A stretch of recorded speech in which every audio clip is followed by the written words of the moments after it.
Fishing like a local isn't just about catching fish.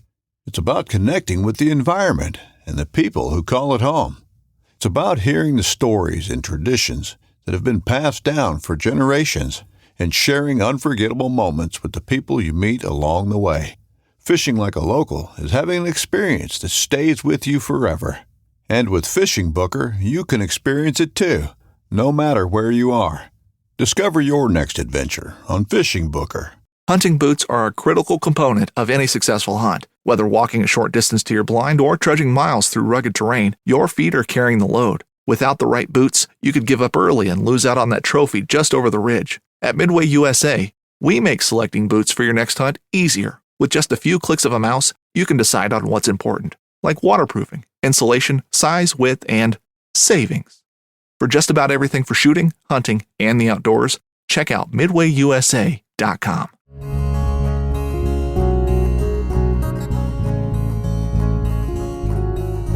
Welcome to the Casting Across Fly Fishing Podcast. I'm Matthew of CastingAcross.com, where I explore the quarry and culture of fly fishing.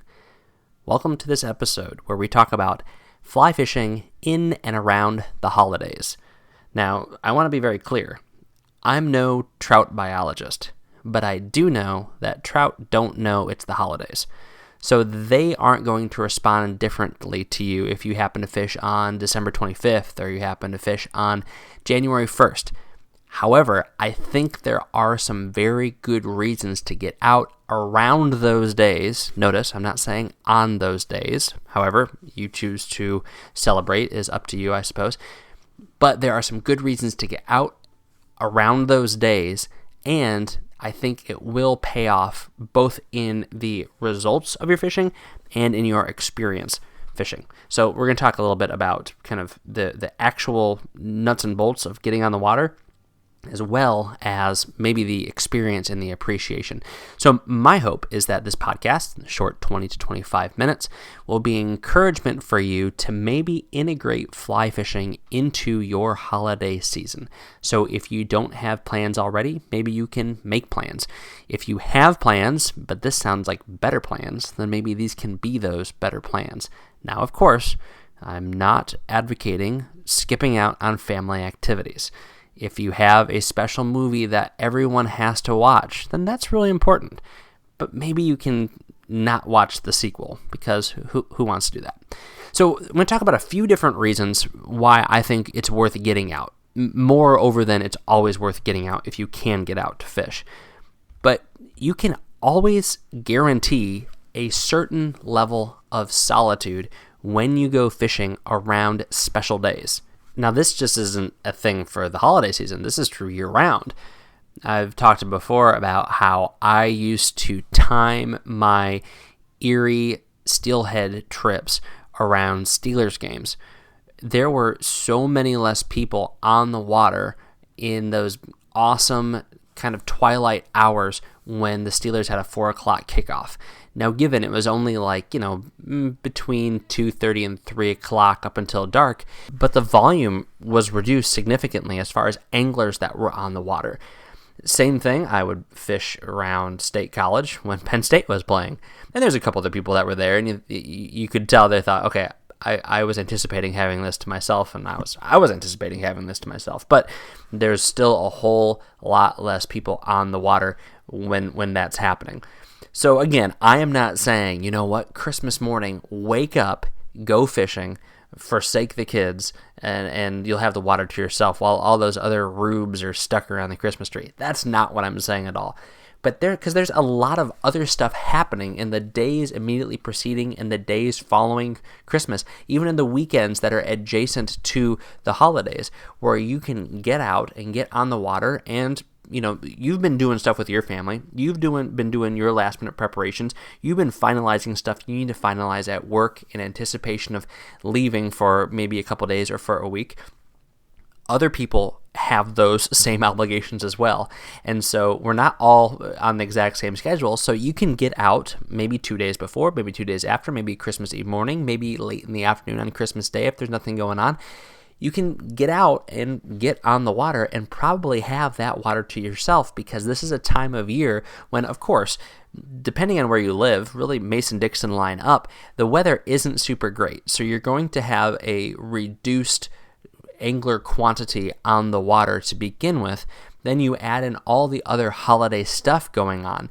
And having the days off and the holidays and the vacation and things like that, for the average angler isn't enough for them to immediately say, hey, it's below freezing, but I'm going to get out on the water because I have the day off. A lot of people just choose not to fish, and that's totally fine. But if you want to give it a shot, or if this is something that you've already done, then this is a great time to get out and exercise this, because you don't only have the water to yourself. And that's awesome. I would rather fish over pressured fish by myself than fish over eager fish with a lot of other people. Does that make sense? I would rather work harder to catch a fish and be the only angler out there than be with a bunch of other people and catch fish that might be coming a little more willingly. That might not make a lot of sense, that might sound elitist, that might sound like I have a wacky set of priorities, but that's just my preference. I like to be in the woods by myself, and I know I'm not. I know that there might be an angler just around the bend. I know that I very well may have pulled in just as the dust was settling from the previous guy who was out there as he drove out of the parking spot. I get that, but that's my preference, and so this time of year is great for it. But that translates into fish that aren't seeing as many anglers also. And so that means you're going to be able to fish over fish that haven't been seeing as many flies as they would have maybe 2 months prior, or maybe that they will just in a couple months in the future. Now, given it's the middle of winter, so you're going to have to employ all those tactics that are necessary to pursue trout or whatever other species that you're fishing in those cold weather months. Now, I think it bears mentioning, although hopefully if you've listened to the podcast or read the website, you know that we're all about environmental stewardship. We're all about conservation. We're all about taking care of the resource. So that means that if these fish are in sort of ecosystem or stream that is going to be stressed out under severe cold conditions, then you shouldn't be taking advantage of that. We're going to be talking about the seasons and the seasonality of everything, especially as it relates to the spawn here in a few minutes. But if that's an issue, then you need to stay away from that as well. And, of course, if you're catching fish and you are playing fish, and you are handling fish in the coldest of weather, then you need to employ those best practices of keeping the fish wet and out of that cold air. Because as bad as it is under normal circumstances, and you know that I'm not like a crazy stickler about that, but it's something to be even more aware of in the wintertime about handling fish out of the water. So all of that said, if you practice good stewardship of the resource, you can get out, and you are going to have to slow things down a little bit. It is a great opportunity to fish large flies slowly. It's also a great opportunity to fish tiny flies on the top of the water, where you're going to have some insect activity. There are spectacular blueing olive hatches and midge hatches through the coldest weather months. If you stop at a stream side and you sit down in the snow or the ice, you will be amazed at how many bugs are actually crawling around on the snow. And again, of course, this changes from stream to stream, but there's a really neat ecosystem right on the stream bank where if you're in the middle of a field, there's a good chance you're not going to see a whole lot of bugs crawling on snow. But if you're on a stream bank and that water is lapping up against that snow, and there's substrate and there's rocks a matter of inches away from the snow on the stream side, there's going to be insects that are going to be moving back and forth and that are going to be landing on that stream side snow. And if they're landing on the stream side snow, you can guarantee that they're also landing on the water, or probably more appropriately, they're emerging out of that water. And so what are those fish doing? Those fish are taking advantage of those soft, juicy, emerging insects. They're not going to be chasing them as much because their metabolism isn't going to like doing that much moving in that cold of water. But if they have some sort of thermal refuge, if you're able to find some place where there's a spring seep, So we often think of springs as being cold, but in the wintertime, springs are actually warm. Or if there's a feeder creek, or you're fishing the mouth where a smaller, colder creek flows into a warmer river, these are the kind of places where fish are going to congregate, because even if they can get a few degrees advantage, they're going to take it. And that's where the insects are also going to be more active under normal circumstances. So slowing things down, because the fish aren't going to want to chase, and going larger, and this maybe sounds simplistic, but this is kind of my theory. I fish bigger streamers slowly, and I fish smaller flies on the top. That's generally the way it goes. So I fish, and I would say big nymphs also. Tumble a big stonefly if there's stoneflies in that system. Or dead drift a big chunky streamer and maintain a little bit of a tight line. So you're almost tight line nymphing, only using a heavy streamer and allowing that thing to tumble. And so it looks like some sort of bait fish that suffered some unfortunate situation. Maybe it itself has had some thermal shocking, and it's not responding super well. Those fish don't know what's happening, but they know that is an easy meal that's tumbling, and so you might find a predatory fish that's going to take advantage of that tumbling bait fish imitation, or some other large fly, like a large nymph that gets dislodged, because they are looking for the most bang for their buck when they are chasing after flies this time of year. But there's also a lot of fun to be had of fishing very still and very slow midges and midge emergers as droppers, fishing multiple flies on the surface or just subsurface with very, very light tippet. It's going to be fish that are going to be sitting and just sipping flies, or they're probably not going to be cruising as much, but they're going to be looking for things that are drifting along, because things are hatching, things are emerging all the time. And it's, like I said, it's easy to find it in the wintertime, almost more so in the summertime, because it's really hard to find some sort of insect crawling around in leaf litter. But contrasted against the snow, anything, whether it be cream colored or all the way up to black across the spectrum, you're going to be able to see that thing crawling on the stream bank snow and be able to say, this is what's coming off. This is something that I can put on and probably get into some fish, because there is, although a diversity of insect life, just like the fish life and all the other animals, it's going to be there year-round. You're able to isolate what is happening a lot easier in the wintertime.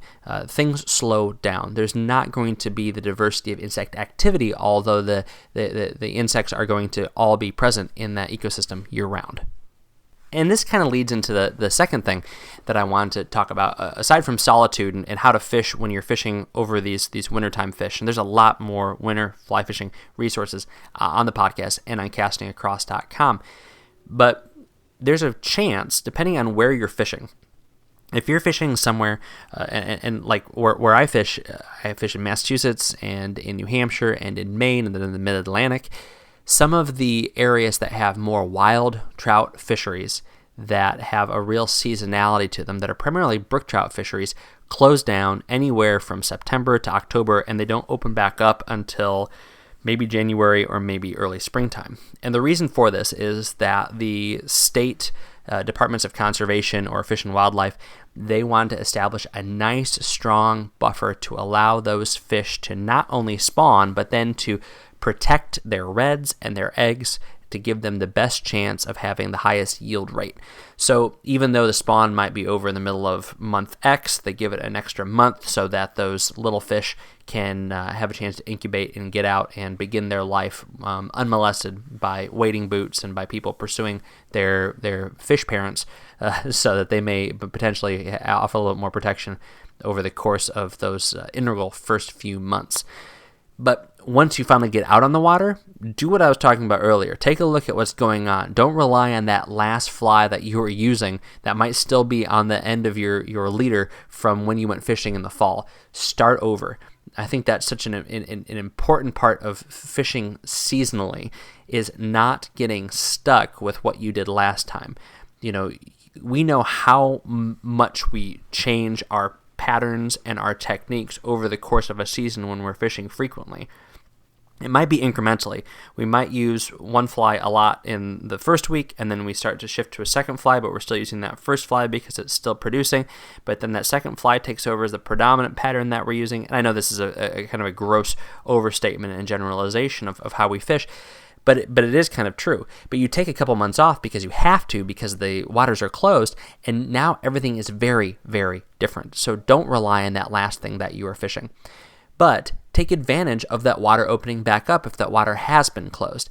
That is a great opportunity to get out there, especially if it's in the middle of winter. There's a lot of trout fisheries that do have a springtime opening day, and that has to do with a number of reasons. It depends on the different fish that are in the water and how that state or that region is managing it. But there are a number of states that open up on January 1st. Or if not opening on January 1st, that's when your new license takes effect. There's some states that go on a 12-month basis. Some states go on a calendar basis. And for me, that was always a fun way to kind of ring in the new year. A friend and I would go camping on New Year's Eve. I mean, honestly, I would rather camp in the snow and wake up really early and go get a fishing license than watch celebrities be ridiculous on TV to midnight for some ridiculous reason, because it's going to be midnight and it's going to be January 1st, whether I'm there to watch it or not. But this goes back to the days when online licenses were the thing. I mean, I love being able to buy a license online. It's so convenient. All your information is saved on there with a few taps of a button and entering your credit card. Now you have a new license, and you can go down the list and click that you want this stamp and you want this permit and you want to add these hunting things to it. It's fantastic. I love the convenience. But it does kind of lose some of the charm and the aesthetic and the tradition of having that paper license that you got to have an interaction with somebody at the fly shop.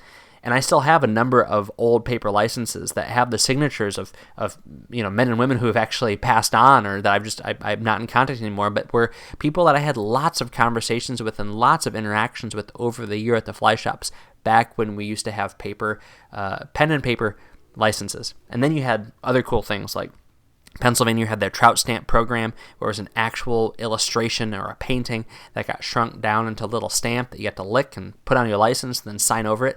And I've kept all of those things. I think it was probably right around 2000, 2001. Pennsylvania switched over to these kind of gaudy neon yellow ticker tape kind of things that you got at the fly shop before they switched to doing it primarily online. But you can still have kind of that tradition of saying, all right, I bought my license online. I might even bought it in like early December, but I'm going to go out and fish on the first day, even for a few hours, even to just kind of literally wet my line and wet my feet into this new year of fishing. And that seasonality and that tradition is a kind of thing that you can tie to the holidays. You can tether your activity to something that is already very good. So you think about all of your holiday traditions, and you should probably have some sort of primacy. What's most important? So for me, it's the worship component. I mean, that's why I celebrate Christmas. Presents are good, family is good, food is good, fishing is good. But Christmas is primarily about the incarnation. And big secret, that's actually why everyone celebrates Christmas. That's the whole reason. But that's neither here nor there. Actually, it's a lot of here and there, but for me, that's the top priority, right?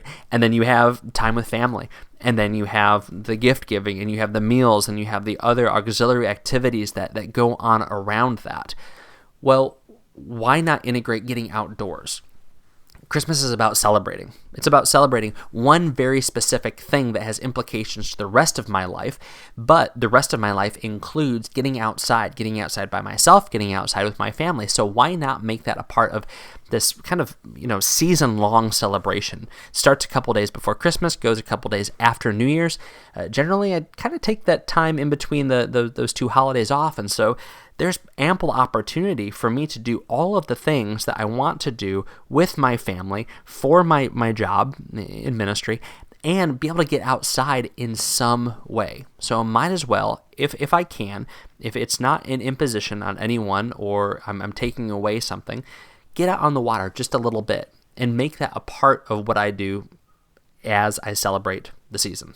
And, of course, there's no reason why you can't add people into that.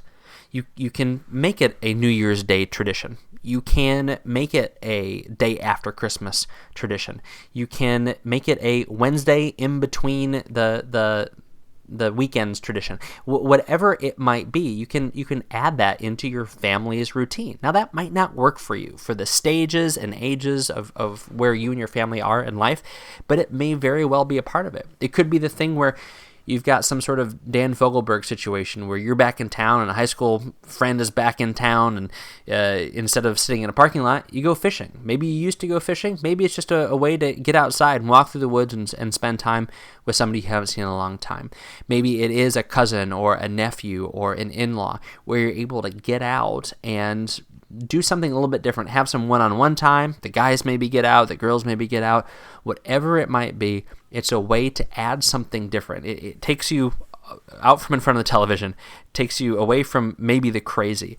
It takes you away from the busy of the kitchen, and it puts you in something a little bit more tranquil, something a little bit more peaceful, and it rounds it out. It's not better than those things. It rounds out what you're doing. It adds a different component to it. And it can maybe be a tradition, not to supplant something, but to add on to all the good things that you're doing already. So think about it. How could you maybe integrate fly fishing into your holiday celebration, your Christmas, your New Year, the time before, between, and after those holidays? I think there's a lot of great opportunities. The fishing is there. The fishing is an option. Assuming that your water is open, not iced over, and legal to fish, then get out there and go after it. But even if it isn't, why not go for a walk? Throw on the snowshoes. Throw on the mud boots. Get out there and walk along that stream. See what's happening. Watch those fish. And maybe if you say, you know what, I'm just not going to get wet. I'm not going to get cold. I'm not going to put my waders on. I'm not going to haul all my gear down to the in-laws' house to go fishing this season. Okay, bring your boots. And I guarantee you, as you're walking that stream and you're watching that water and you might even see a few fish, you're going to say, I wish I did bring that stuff, because it'd be fun just to cast a line. It'd be fun to get my feet wet. It'd be fun to get that license and say, you know what, I started fishing in January, maybe even January 1st this year. It's not the most important thing, but it's an important thing. Do you have any family, holiday, or individual holiday fly fishing traditions? Let me know. Matthew@castingacross.com. I'd love to hear about it. I have my own, more things I haven't shared on this podcast, but if you, again, look through the archives of the website or the podcast, you will see me and hear me talking about those things in other places. This week on castingacross.com, Trout and Feather, December 21. That's the first article. Trout and Feather, December 21. This is my installment of my article over on Tim Camisa's Trout and Feather website. Awesome fly tying content. And so in this post, I share 2 videos from Tim. One is some awesome practical, like, best things to buy advice. Another one is Tim being silly. But there's something good about someone being silly in fly fishing. And then I shared an article called Thousands of Words. So it talks about fly fishing pictures. Talks about maybe what's more important than just snapping a bunch of pictures on your cell phone camera, and how that you can and actually hold on to more memories if you take another step. So check that out both on my website, castingacross.com, and troutandfeather.com, Tim's website. And then Wednesday's article was called Achieving Punctuated Tranquility. Achieving Punctuated Tranquility. So I was talking a minute ago about how it's good to just get outside and walk a stream bank. There's so many things that we can do to fill ourselves up with being outdoors. For me, going fishing is not just about catching fish, which is great because I don't always catch fish. It's about being outside. And I was outside a lot more this fall and continue to be into the end of duck season by just sitting on a stream bank or a edge of a pond or in a kayak waiting for ducks to fly overhead. And it has really helped improve and expand my experience of observing what's going on around me in the woods and in the water, even in the exact same places that I sometimes fish. So I talk about that tranquility that is so essential to our experience outside, even though it's often punctuated by a lot of wild action with the fly rod or the shotgun. This week's recommendation on the podcast is to go to your local fly shop. If you are looking to find someone a last-minute gift, you can do it on Amazon and hope that Prime comes through with 2-day shipping. And I actually have an article back in the archives about how there are a lot of great outdoor and fly fishing things that you can get in a hurry on Prime. But what's even better than that is to walk into a fly shop and look around the counter, look in the aisles, see what you can find that is just a fun little gift as a stocking stuffer, a last-minute thing for somebody who is an outdoors person or a fly fishing person. Or if you have a really good fly shop in your area, they're going to have other stuff too. They're going to have local things. They're going to have other outdoor equipment. and just pick something up. Patronize your local fly shop. I know that they'll appreciate it, and it's a great way to ensure that they're going to be around in the springtime, offering the kind of things that you need to get out on the water. So wherever you live, wherever you fish, wherever you shop, try to mix in a stop at your local fly shop this holiday season as you are wrapping up your gift giving, or any time of year for that matter. Thanks for listening to the Casting Across Fly Fishing Podcast. Please subscribe in your favorite podcast app and rate the podcast in iTunes. Then head over to castingacross.com for 3 posts a week on the people, places, and things that go into the pursuit of fish.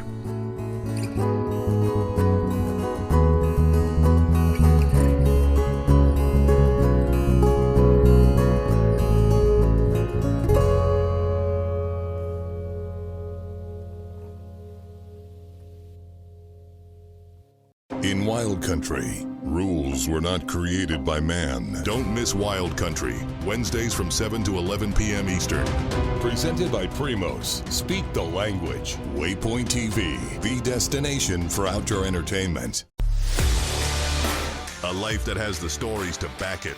A life to be proud of. It's a Winchester life. Yeah, baby. 6'8" Western. Oh, mule deer, baby, right there. Tune in every Tuesday at 7 p.m. Eastern on Waypoint TV.